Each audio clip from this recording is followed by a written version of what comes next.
इस वक्त की बड़ी खबर आपको बता दें, दिल्ली से आ रही है, जहां पर कॉकरोच जनता पार्टी ने जमकर बवाल मचाया।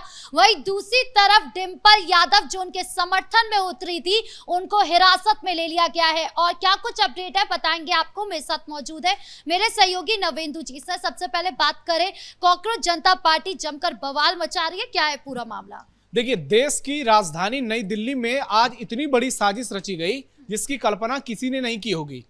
छात्रों के नाम पर, पेपर लीक के नाम पर जिस प्रदर्शन का ऐलान किया गया और उसके बाद की जो तस्वीरें सामने आई, उसने सीधे तौर पर सवाल उठा दिया कि यह लोकतंत्र में किस तरह का प्रदर्शन है, जहां पर प्रदर्शनकारी इस तरह से उत्पात मचा रहे हैं कि लग रहा है कि देश की संसद पर वो हमला कर देंगे। हालात इतने ज्यादा तनावपूर्ण हो गए हैं कि दिल्ली के कई मेट्रो स्टेशन को पूरी तरह से बंद कर दिया गया है, इंटरनेट को पूरी तरह से ब्रेक कर दिया गया है और हाई अलर्ट का अनाउंसमेंट कर दिया गया है। यानी देश की राजधानी में एक बार फिर से कुछ लोगों ने ऐसी साजिश रची जिसके चपेट में अब आम जनता आ रही है। और ये तस्वीरें देखिए किस तरह से हालात इतने ज्यादा तनावपूर्ण हो गए कि पुलिस को बल प्रयोग करना पड़ा, लाठीचार्ज करने की जरूरत पड़ी, क्योंकि इन लोगों ने, इन कॉकरोचों ने जिस तरीके से उग्र प्रदर्शन किया, उसने निश्चित तौर पर पूरे माहौल को अस्त व्यस्त कर दिया। हालात इतने खराब हो गए कि देश की संसद के मेन गेट को बंद करना पड़ा, 3 गेट को बंद करना पड़ा। अगर सुरक्षाकर्मी संसद के गेट को बंद नहीं करते तो ये कॉकरोच उसी तरह से घुस जाते संसद में, जैसे कि दूसरे देशों से कई बार तस्वीरें सामने आई, चाहे वो नेपाल की हो, बांग्लादेश की हो, श्रीलंका की हो। हमने देखा है कि कैसे वहां पर सरेआम उत्पात मचाया गया और वही कोशिश भारत में की जा रही है, उसी आग में झोंकने की कोशिश की जा रही है।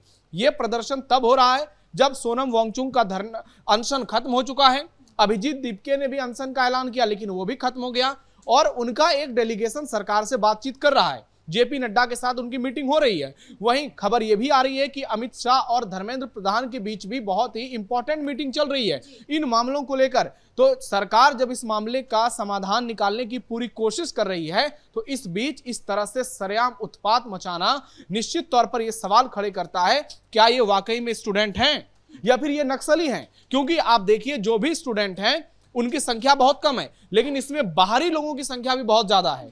अब स्टूडेंट की जो उम्र होती है वो हर किसी को पता है, लेकिन इसमें 40 साल के, 50 साल के लोग भी पहुंचे हैं। क्या वो स्टूडेंट हैं? और ऐसे ऐसे लोगों का समर्थन मिला है जो कि कई बार अपने करतूतों के चलते सवालों के घेरे में रहे हैं।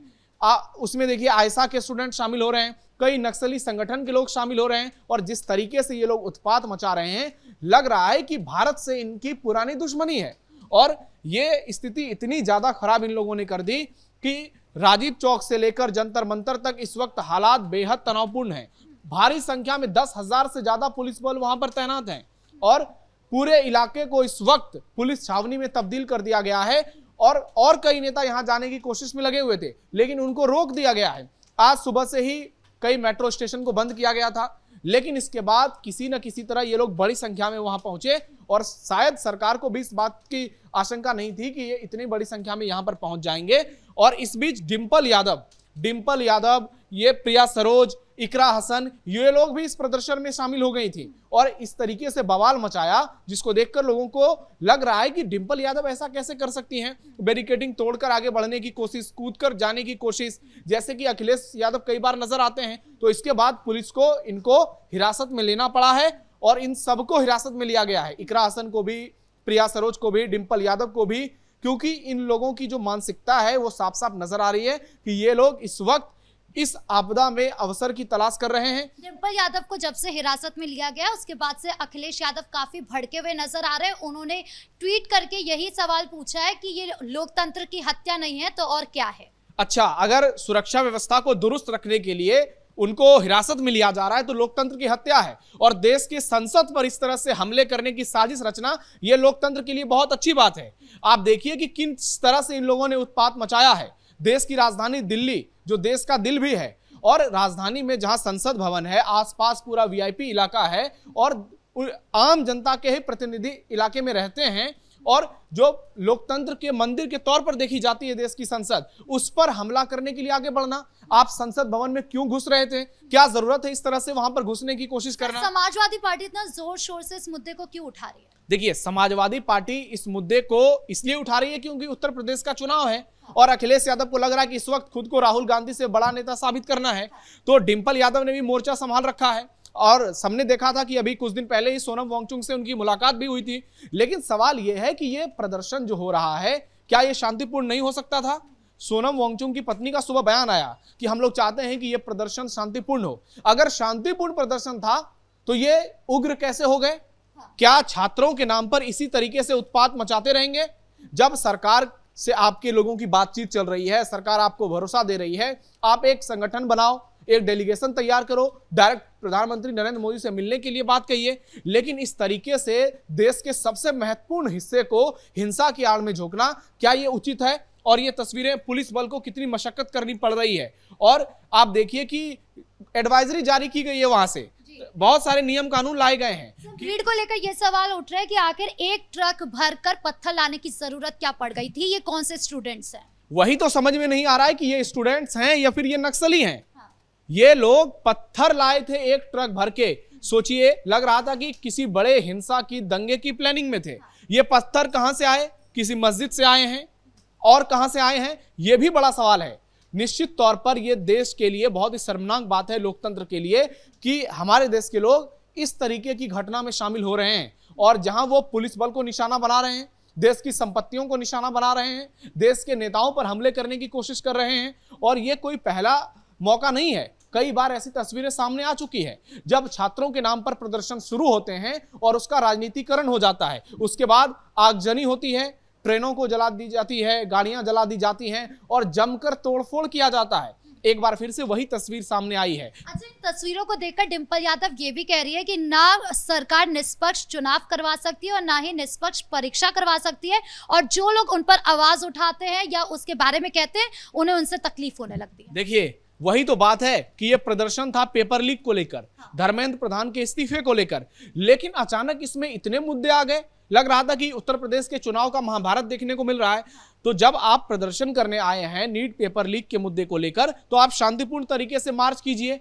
लेकिन इतनी बड़ी संख्या में लोगों को बुलाना, साजिशें रचना, ट्रक में भरकर पत्थरें लाना और इस तरह से पत्थरबाजी करना, पुलिस को बैरिकेडिंग तोड़कर पुलिस पर हमला करने की कोशिश करना, यह सब सवाल सीधे तौर पर उठाता है कि इन लोगों की मंशा प्रोटेस्ट की नहीं थी।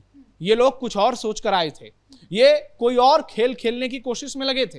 हालांकि दिल्ली पुलिस ने हालात को कंट्रोल करने की पूरी कोशिश की है और लगातार वहां पर एक्शन जारी है। कुछ कॉकरोच जिन्होंने जबरदस्त उत्पात मचाया है, उनकी कुटाई भी हुई है। उन्होंने पुलिस को इस तरह से मजबूर कर दिया कि पुलिस को बल प्रयोग करना पड़ा, वहां पर एक्शन लेना पड़ा, लाठीचार्ज करनी पड़ी। और अब यही लोग देखिएगा किस तरह से बवाल मचाते हैं कि लोकतंत्र में हम आवाज भी नहीं उठा सकते, लोकतंत्र में हमें बोलने की आजादी है, हमें अपनी मांग रखने की आजादी है, सब कुछ की आजादी है, लेकिन पत्थर चलाने की आजादी तो नहीं है। इस तरह से देश की सुरक्षा व्यवस्था के साथ खिलवाड़ करने की कोशिश तो नहीं है। अब इसका फायदा पाकिस्तान जैसे देश क्यों नहीं उठाएंगे? क्यों नहीं वो इस पर सवाल उठाएंगे, वीडियो वायरल करेंगे? देश की राजधानी देश का सबसे सेंसिटिव इलाका है और पूरे देश की राजनीति यहां से केंद्रित होती है। और जब देश के पीएम नरेंद्र मोदी आज संसद सत्र शुरू होने से पहले ही मीडिया से रूबरू हुए, तो उन्होंने साफ साफ कहा कि हमारा देश जो है वो नई ऊंचाइयों पर उड़ान भर रहा है।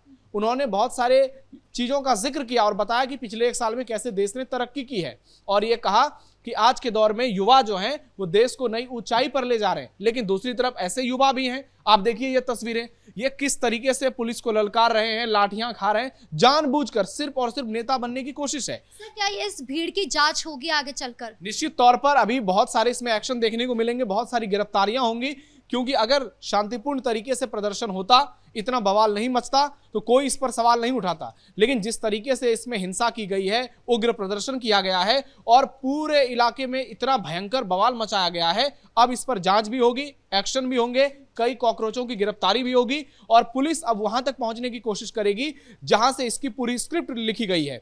यानी इस पूरे खेल का मास्टरमाइंड कौन है, किसने राजधानी को एक बार फिर से सुलगाने की कोशिश की है। क्योंकि हमने दिल्ली में ही कई तस्वीरें देखी है, कैसे लाल किला पर ट्रैक्टर से उत्पात मचाया गया था दिल्ली दंगे के बाद, डोनाल्ड ट्रंप के आने से पहले कितनी बड़ी साजिशें रची गई थी, उसके बाद कई इलाकों में जोरदार प्रदर्शन हुए थे। तो ऐसे में सवाल यह उठता है कि लोकतंत्र में अपनी मांग को लेकर इस तरीके से प्रदर्शन करते हो और अपने देश को ही इस तरीके से पीछे ले जाने की कोशिश करते हो। आज देखिए नेपाल की क्या स्थिति है। आज नेपाल 10 साल पीछे जा चुका है। बांग्लादेश कहां विकास की राह में बहुत तेजी से आगे बढ़ रहा था, आज स्थिति ऐसी है कि तारिक रहमान की हालत खराब हुए पड़े हैं।